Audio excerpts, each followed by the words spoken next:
The idea is you're saying, come and sit at the table. And so I make sure that there's music playing. I make sure I say hi to them when they walk in the door, come in and make them feel welcome.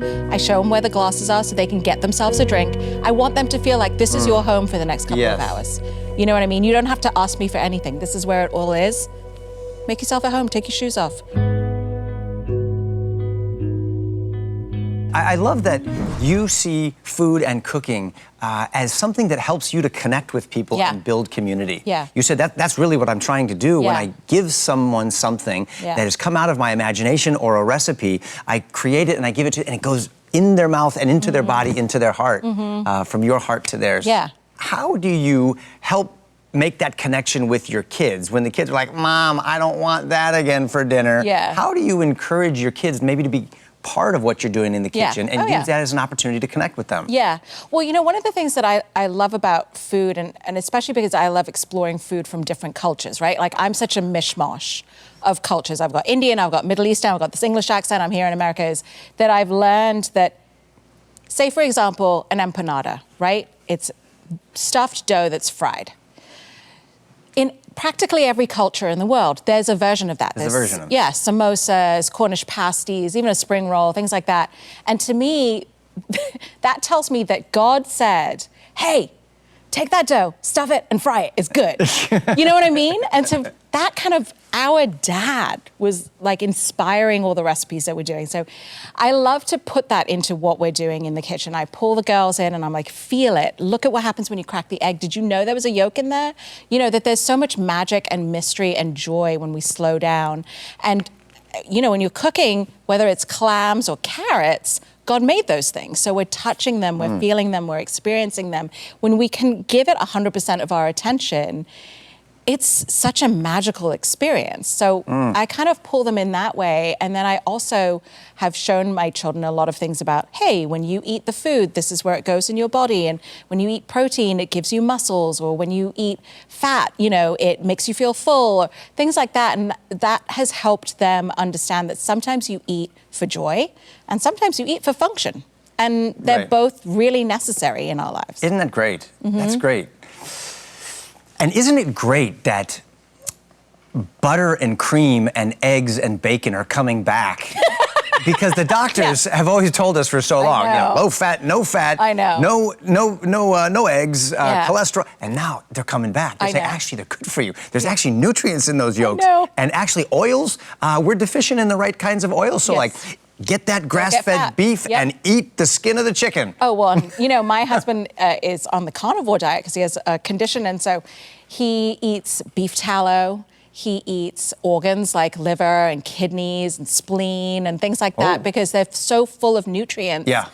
We've moved so far away from eating nose to tail, right? It's kind of come back in fashion. Nose to tail. Nose to tail, hoof to whatever. And so yeah, again, it's appreciating the entirety of what God has made. So I planted a garden for the first time this year, and we have 2 raised beds, and I'm growing sunflowers, and I've got the kids involved in that too, because listen, we put a little bit of effort in. There's that great verse, right, that Paul talks about, like he plants the seed and Apollo waters it or whatever, I can't remember. But God's the one that causes the growth. So we do all of this work, and then we just sit back, and every day we go and look and see if it comes out. And it's just this constant reminder and then, of like... Satan sends those little creatures called gophers that burrow up underneath and pull your nice little plants. Oh my gosh, underneath. it is driving me crazy. We've got a couple of rabbits that are coming in for my tomatoes, and I'm really upset with them. Yeah, I know the feeling. do you think that, just like practice makes perfect, if we become more confident in our cooking, that we'll actually enjoy it and want to do it more? Yeah, so, you know, a long time ago, I was reading a book about like Ayurvedic medicine, right? And one of the things they were saying is, it's not just about what you eat, but it's how you come to that process. So I think people sometimes go, oh, I got to chop all these onions, I got to chop all this garlic, I got to do all of this. And they were saying, no, see that as medicine.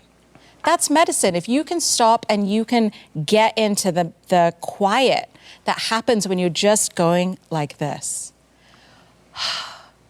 You know, I take shortcuts. I see. Not just the food, but the process of cooking. The process of it is meditative. Yes. I watch, videos on YouTube of people cooking outside, and it's quiet, and it's, it's why we barbecue, and there's something about that that's very restorative to us. We're meant to be, I think, much more connected to the seasons and what we eat and that whole process of being outside. And so I'm trying to pull that into the kitchen and trying to encourage people, hey, there's medicine in cooking. And it's not just the food that you're eating. It's the process. I love that. And I felt that. I've experienced that. I love making specific dishes. So what are you most known for? Well, so the thing that my girls probably look forward to the most is making chapatis, which are these flatbreads, almost like tortillas. Yeah. And they will bring out their little Play-Doh rollers, and I'll do mine. And it's a tradition that I remember doing with my mum, and she remembers doing with her mum. And so I love that we're passing this down generation to generation. They just love that. What are they called? Chapati. Chapati. Yeah. So roti, paratha, chapati. It's all these little... Paratha. That's what it is. I get that at Trader Joe's, and they're amazing. Yeah. So oh, you cook those up in the pan, and a little butter. But again, it's that process of taking the dough, making it into a ball, flattening it out, rolling it out, frying it on the griddle. That's what they love. They love to eat it at the end. But spending time together doing it, that's the thing they look forward to the most. So in your mind, tell me, what are some of the must-dos when it comes to having people over to your house to share a meal with them? I mean, does the house have to be spotless? No. Does this have to be a big ordeal before you invite anybody over to the house? No, in fact, I'm going home tomorrow, and we have a family coming over on Sunday after church, and I don't have time to go and get all these ingredients and cook all of these things. So I'm gonna get a couple of rotisserie chickens and do some haricot vert and stuff.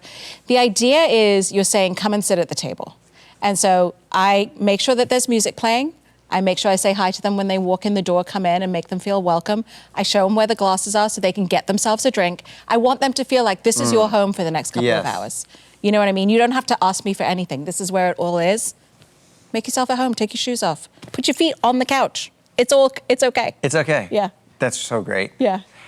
So when you read the Bible now, and there's so much mention of food throughout the Bible. Yeah. Do you come up with recipes for reading the Bible? You're like, I'm going to use mustard seeds like nobody's that's exactly business. what I'm doing right now. Yeah, I'm coming up with a mustard seed, like pickled mustard seed recipe.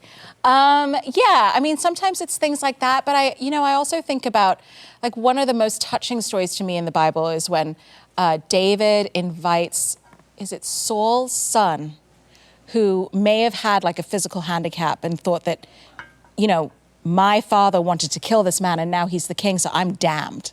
And David invites him to the table to sit with him. And it was this great leveling of the playing field and this great moment of forgiveness and clearing of all debt. And I remember reading that and just sobbing that you could communicate so much through just inviting someone to come sit at the table with you. Wow. And it doesn't say anything about what they ate. That didn't matter. What mattered is that David said, come, I know everything. I know you're scared and I know you're worried about your future, but I'm going to take care of you. And he said all of that through just eating with him. Many families have special recipes that have been passed down from grandma, or maybe you've started some great dish that you want to pass down to your kids, and you've got this great idea of a family recipe journal. Tell us about this. I love this so much. So recipe journals are really personal to me. My grandmother, Lucia, I have her middle name, she was a tremendous cook. She died at an early age. She took all of the recipes with her. And so my mom was like, that's not happening to my children. And so she's kept a recipe journal as long as I can remember. And then when I was 10, I started keeping my own recipe journal, and I still have it. And you can see my handwriting change. You can see the kinds of recipes that I was into change. There was a lot of like chocolate cake and ham and cheddar sandwiches at the front, And so the cool thing for me is knowing that at some point when the Lord calls my mum home, I will get her recipe journal and I will be able to cook from it, run my hands along her handwriting, like connect with her, but then also share it with my children to say, this was your grandmother. this is where she came from. And so that's the idea here, is for us to connect across generations through something as simple as a recipe. This is so cool. I love this. Look at this. It's a family recipe journal with prayers and scriptures. Yes. So that is woven throughout this too. And I'm looking here, you write down how many people it serves, the prep time, the cook time, the oven temperature, the ingredients, and the instructions. Yeah. I mean, this is fantastic. So I did this with Dayspring, and we flipped it a little bit. So the first page is not the recipe. The first page is your memories.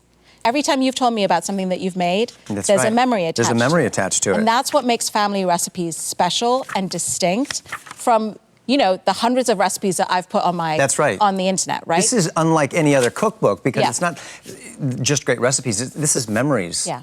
This is connection. Running your hands across maybe your mom's handwriting and all of the great things that are associated because of your relationship with them. Yep. Oh boy, I love this. Thanks for watching my interview with Aarti Sequeira. Don't want to miss future conversations? Be sure to like and subscribe to our channel.